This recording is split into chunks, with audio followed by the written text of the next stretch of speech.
Gwent has now been around for many years. It doesn't seem that way because it's gone through so many changes from its initial conception in closed beta or even The Witcher 3 to where it is today. Homecoming, all the changes, 3 rows to 2 rows, all that jazz. I'm not here to get into that, but I do want to talk about the top 5 cards that have seen the most over-nerfing up to date.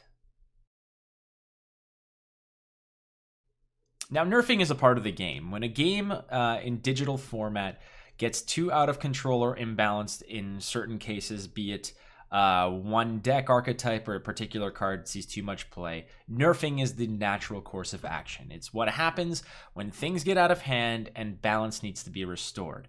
So in this case, I want to talk to you about the top 5 cards that have seen the most nerfing to the point of unplayability, where cards used to be either overplayed or played to a certain degree where a nerf was warranted, but the nerf went a little bit too far. So here are my top 5 that you can disagree with by all means, but these are my top 5 cards that got over-nerfed. Now we're going to start with everyone's favorite topic, which is number 5, the Spear and the Shield. That's right, the Mastercrafted Spear and the Wyvern Scale Shield. Now these come together as a pair. Now, obviously, this card had a lot of problems. Over the course of its conception and New Gwent, having an artifact, meta was really not appealing, and it was one of the first things that CDPR addressed when they were nerfing cards and seeking balance. Now, this card went from a 5 provision artifact card that hit the board and had unlimited charges of cooldown of 1 of either boosting a unit or damaging a unit.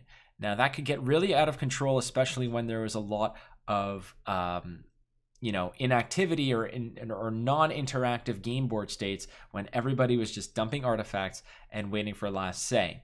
Now, was it over-nerfed? Now, I know that you might argue with me here because nobody wants to say that they want to see more artifacts in the game, but it was definitely over-nerfed. The cards as they stand now are 7 provision artifacts that have 4 ticks or 4 charges with a cooldown of 1, and that's what you're getting from it. So you're getting a 4-point over 4 turns card that now is seeing pretty much almost no play. If you bump into one of these cards, you know that it's someone who's either trying something funky or don't know necessarily what they're doing. Regardless, the Wyvern Scale Shield and the Mastercrafted Spear are number 5 on this list, which brings us to number 4. Now, number 4 is going to be in the same train. And again, this is a card that was exceptionally problematic for a long, long time. This is a card that saw a series of nerfs over time and to the point now where it's not getting much value. And I'm talking, of course, about Sea Hill. Sea Hill is another artifact that was giving people nightmares for a long time because of the fact that it would really ramp up with direct damage. In conjunction with your Mastercrafted Spears, you were really able to get a lot of point value off of units on the board that were really not interactable unless you had artifact hate in your deck, which not many people would surprisingly play that much of. That said, Sea Hill saw some nerfs go on, be it provision inflation or to its final state now, which is playing cards for playing it at 11 provisions and hoping that you get a perfect storm of pings with it on a cooldown of 2 to hopefully get what you're after, which is a better conversion of point value to provision value. So why was it over-nerfed? I think that the 11 provision that it's at is okay, but unfortunately what's happening now is that this card is seeing no play because of the circumstance that it can get to those 11 points of provision translated to power. 11 provisions is not going to be really put into a deck unless it can guarantee between a minimum of about 8 or 9 points. And in this case, you need 10 turns to really convert on this. Assuming you get a perfect storm in a 10 card round, you're getting 1 damage plus 2 damage plus 3 damage plus 4 damage. I'm getting there. Plus the eventual 5. If you get a perfect storm of precise precision hits, you can convert 11 provisions into a potential 15-point card. That's amazing. But that means that you need to be able to hit the right things at the right time and have your opponent play along. So in this case, in a great circumstance, in a great setup for Sea Hill, you might get 10 provisions if you're lucky, 10 points off the 11 provisions if you're lucky. Most of the time, that's not going to be the case. This card got really, really poorly nerfed. And by poorly, I mean over-nerfed. And I'm going to hear a lot about this, about how nobody wants to see this back in the meta, but it got over-nerfed. No problem. All right, off to another card. And you're going to see a theme about these. These are all cards that you saw so much and so often that the nerf was warranted, but again, it might have been a little bit much. In this case, we're talking about the unicorns. We're looking at the wonderful Cryonex and the unicorn. Now, the unicorn and the Cryonex together, obviously, were working really well. We saw them a lot in the tournament meta and in the and were auto includes purely based on the point value that they were representing. The nerf that came to these two cards as a pair, was such that given a ideal circumstance where one was on the board and the other came in perfectly, you were looking at a decent point to provision translation. Now, any type of card that has that kind of synergy of if one survives or if one is played and the other is there, typically you'd want a better payoff than just being average or just being slightly above average. Usually, if you're looking at one thing to survive in order to capitalize on another card, the payoff has to be bigger. And in this case, between provision inflation and strength nerfs, you're looking at a pair of cards that, when played in the same one after another, is only good. But a lot of the times people were ready to go and were taking out one of the other cards. You saw it in previous Gwent Opens, where a lot of the time you play Unicorn or you play Cryonex, and there was a lot of points of protection involved in that. In this case, it's not really worth it anymore because a 3 strength body is easily removed, and similarly, you don't want to put too much stock in protecting a do nothing card in order to maximize on another just to get good value or slightly above average value.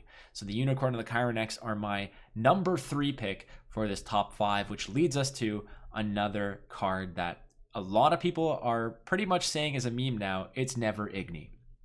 But this time it is Igni. Number 2 on the list is Igni.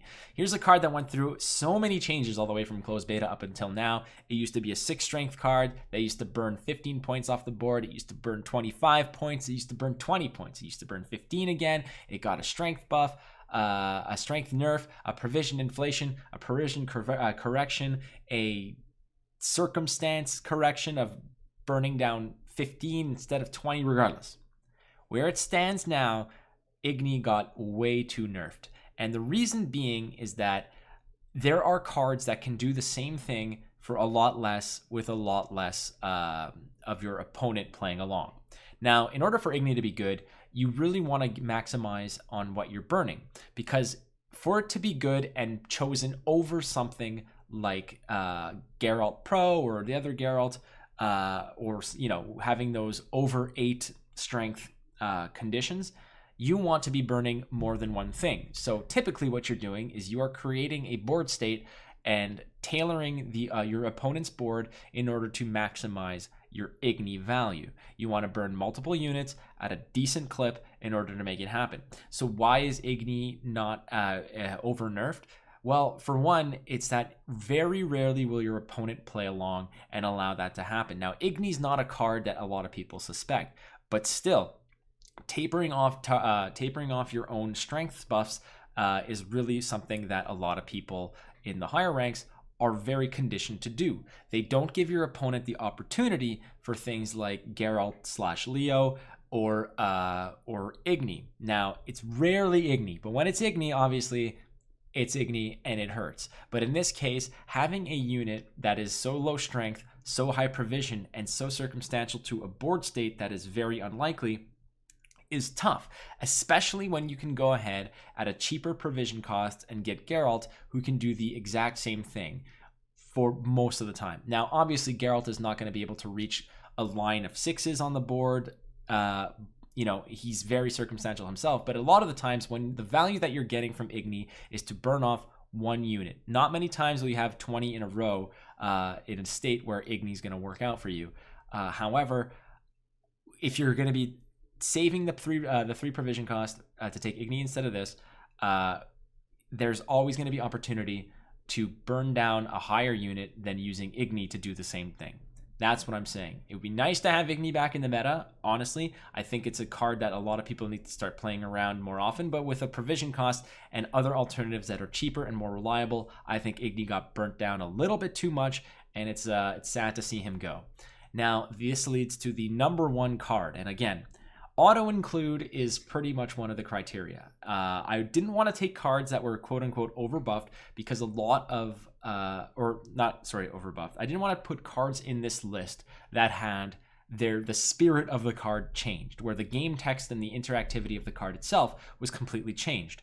I wanted to take cards that had the same, mechanic, the same kind of impact, but was either the impact was lessened, the cost was increased, or the strength was decreased to a point where you never see it again. And this leads to a card that was essentially very, very auto-include. And that would be the Witchers. The 3 neutral Witchers that provided a strength burst, provided thinning, and was just all around a way to get bodies on the board, give your opponent something to deal with, at the same time thinning out your deck, giving you some strength lead and some and keep you in the match. So why were they over-nerfed? I know a lot of people were probably tired of seeing that these were auto-include. However, they went from 4 strength units to 3 strength units to 2 strength units, and their provision cost went up, it went down, it kept increasing and inflating to a point where it's very silly to play these cards unless it is part of a strategy of either hyper thinning or Witcher related swarm style tactics or something along those lines. There's no other reason really to commit so many provisions for such a low strength presence in any other way. So what's the solution? Again, the solution is not really what I'm here to talk about. I'm just talking about the top 5 cards that got over-nerfed to oblivion because we don't see Witchers anymore. Other than the starter decks or here or there, you see them in very niche decks. But the Witchers, I think, were a good part of the game that gave everybody an option to thin with a little bit of ability to put some point presence. I think that this is a card that might need to have its strength restored to 3 and its provision cost maybe hiked up 1. So you're really paying for that kind of point presence and thinning. Still, I think thinning plays are good for the game, and I think that you need to pay for them. There are times where these cards would brick or they'd ruin your mulligans. It's fine, it's part of the deal. But I think what happened with them is a little bit unfortunate because you don't see them anymore. And thinning was winning, and well, that is a thing to discuss in another video.